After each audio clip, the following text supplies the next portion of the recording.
Good afternoon.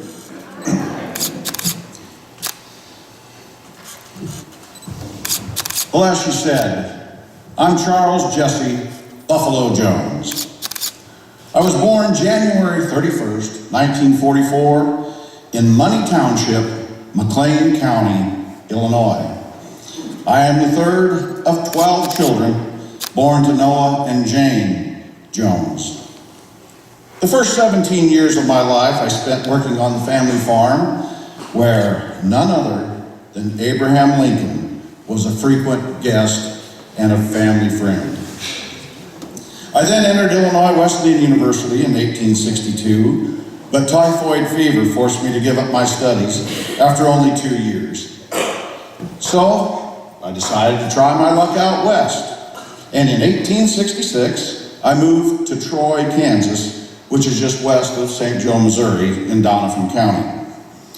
It was in Troy that I started a nursery and built a stone house. Just before my 25th birthday on January 20 of 1869, I married Martha J. Walton in Troy, and we had 6 children. While living in Troy, which is in extreme northeast Kansas, I took on my first trip up to the buffalo range to hunt the American bison. I was intrigued by these great beasts and the money to be earned from their hides. On January 1st of 1872, I moved my family west in order to be closer to the range, and we arrived in Osborne County, settling on a homestead in Section 19 of Tilden Township, and this property is located just a mile south and a mile and a half west of Bloomington. While in Osborne County, I divided my time between hunting and farming. I again started a nursery and served as Tilden's Justice of the Peace, and in 1874, I was appointed Osborne County Undersheriff. Often I was away on these long hunting trips where I learned by necessity the art and science of scouting. It was on the range where they began calling me, though not directly to my face, Buffalo Jones. Of course, this was to differentiate me from Dirty-Faced Jones and Wrong Wheel Jones, who were both also on the range. In 1876, I sold my homestead and my family settled in Sterling, Kansas. 3 years later, I became one of the founding fathers of the city of Garden City and started a ranch. Soon after there, I was referred to as Colonel Jones, and as I stated in my autobiography, it was the title awarded in the Old West when a man reached a certain level of popular esteem.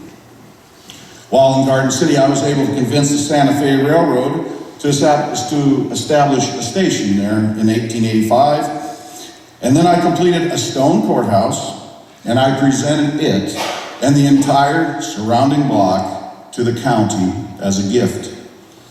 I also served as the town's first mayor and as Finney County's first representative to the Kansas legislature.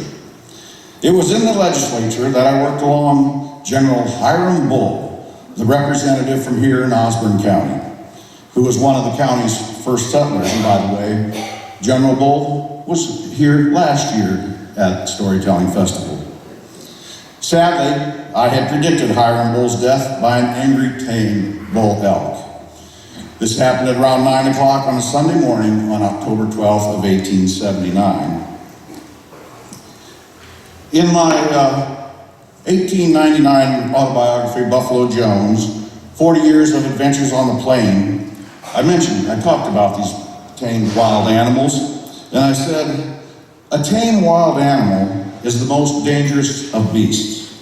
My old friend, Dick Rock, a great hunter and guide out of Idaho, laughed at my advice, but he got killed by one of his 3-year-old bulls. I told him they knew him just well enough to kill him, and they did. Same thing with General Hiram Bull. And for those of you who don't know, he was one of the first settlers settled Bull City, which is today now Alton, Kansas. But anyway, General Bull was a member of the Kansas legislature, and two cowboys who went with him into a corral to tie up the tame elk at the wrong time. They had not studied these animals as I had, and that tame elk killed them all. You see, a wild animal must learn to respect a man. By 1886, I realized that the wholesale slaughter of the buffalo would lead to their extinction. Though for many years, necessity forced me to earn my livelihood by supplying the meat of these noble beasts to the caravans crossing the plains, then, in a moment of great clarity, I smashed my rifle over a wagon wheel and vowed to save the species. Killing the buffalo became repulsive to me, and I even detested the sight of a sporting rifle.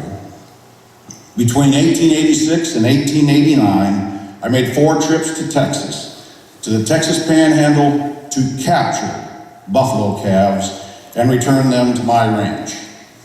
Within 3 years, I had assembled a herd of over 150 animals, which at that time, the only other herd left in the continental United States was sheltered in Yellowstone National Park.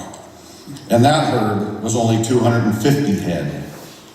In 1901, the 2 herds were merged, and from this new herd are descended most of the American bison still in existence today. In 1890, I started a second ranch near McCook, Nebraska, on which part of my enlarged herd were protected. My exploits earned me a worldwide reputation, and I was hailed everywhere as the preserver of the American bison. While some of my critics denounced my capturing buffalo as hastening forever being known as wild animals, I always defended myself by pointing out that if I had not done it, then the buffalo hunters would, and they would do all they could not to keep them alive. In 1891, I made a trip to England with 10 full-grown buffalo.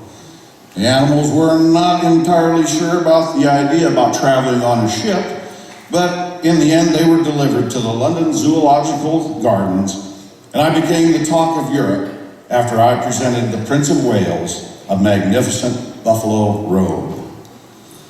Unfortunately, with all these activities, I had overextended my dwindling finances, and I lost everything in the end, which included both ranches. So I moved back to Troy, and we lived with my in-laws for a while I sought to reestablish myself. Then in 1893, I made the Cherokee Strip run to the Oklahoma Territory and secured some land near Perry. It was there I became Sergeant at Arms of the Oklahoma legislature. Of course then, me being myself, I hit on a new scheme that once again brought me national attention. I led an expedition to the Arctic Circle to lasso and capture musk oxen and bring them back alive. This was something that had never been achieved before. So on June 12th of 1897, I set out. At Fort Smith on the Slave River in Alberta, Canada, I took on a partner, John Shea.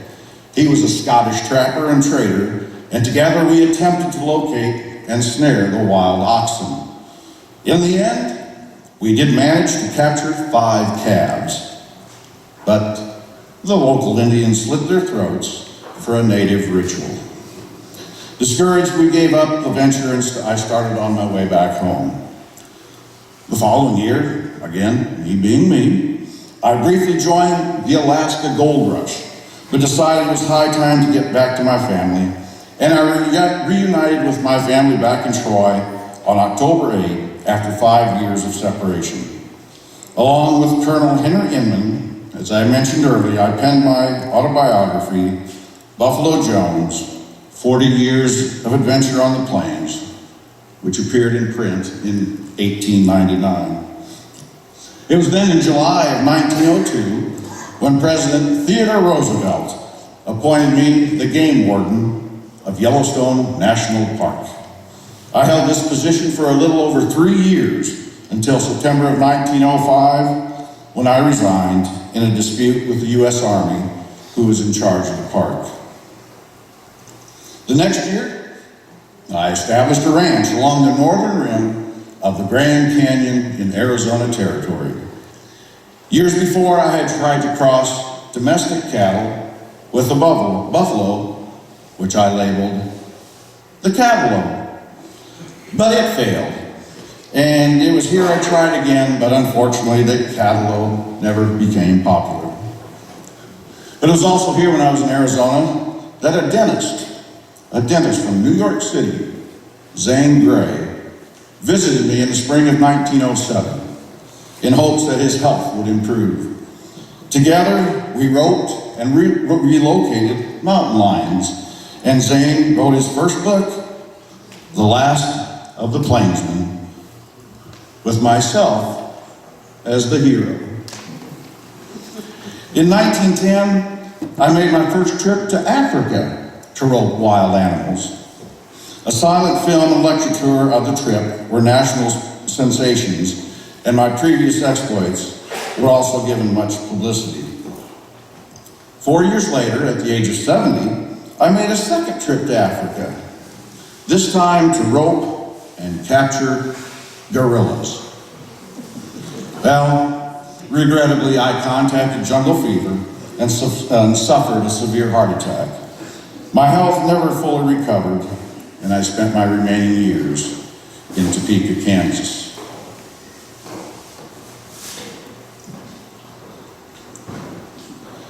Charles Jesse Buffalo Jones died in Topeka on October 12, 1919, at the age of 75 years. He was buried in the family plot in the Valley View Cemetery in Garden City. He never fit in with the stereotype of the Westerner found in movies and television. He did not gamble. Nor did he use coffee, tea, tobacco, or liquor.